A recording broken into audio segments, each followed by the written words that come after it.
This video is going to be about power in electrical circuits.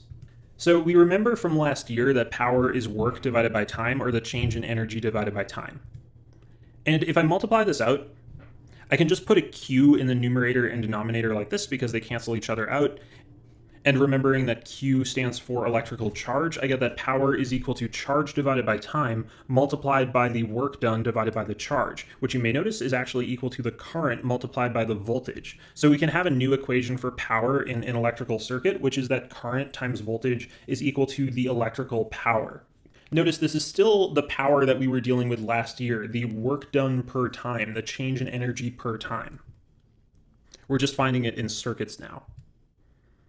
So using V equals IR, I can prove that power equals IV means that power is also equal to I squared times R, and it's also equal to V squared over R. So those are three equations for power. I'll do some example problems. This is example 1. What is the total power dissipated in this circuit, and how much energy is dissipated in the circuit in 1 hour? So just writing down what I know, I can use the three resistances to find the total equivalent resistance, which is 15 ohms.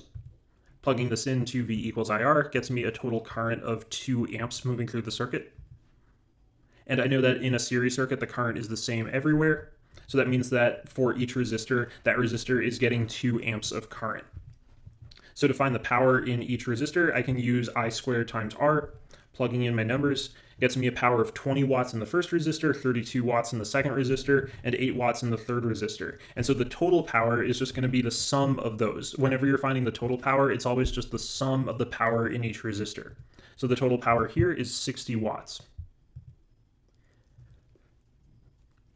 And to know how much energy is dissipated in the circuit in 1 hour, we can use the fact that power is equal to energy over time, or power times time is equal to energy. And so this means that we can just multiply the power times 3,600 seconds in 1 hour to get the change in energy, which here is equal to 216,000 joules. That's how much energy the circuit would dissipate in 1 hour. Example 2 has the same three resistors arranged in parallel instead of series. Example 2 uses the same three resistors, so they each have the same resistances as example 1, but here they're arranged in series instead of parallel. And I remember that my rule for series is that the total voltage in series is equal to the voltage in each individual resistor. So there is a 30-volt drop across each individual resistor.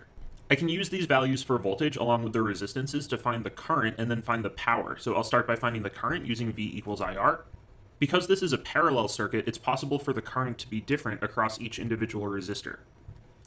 And that's what I find. I can then use the current in P equals IV to find the power dissipated in each resistor. And these are the powers that I get when I do that calculation. To find the total power in the circuit, I just have to add the power dissipated in each individual resistor. And when I add those three numbers together, I get 743 watts. So that's the total power dissipated in this circuit. You may notice that these are the same three resistors, but they're producing much more power in this circuit than they were in the series circuit. And this is actually going to be a pattern that holds for all circuits with the same resistors. If you use the same set of resistors, a parallel arrangement will produce more power than a series arrangement.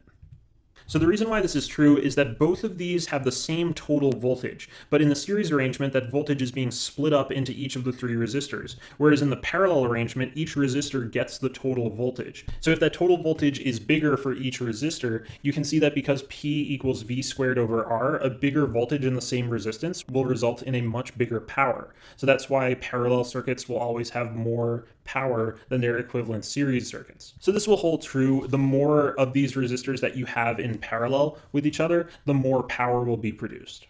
This is an important pattern to know, and that was what you had to know about finding power in electrical circuits.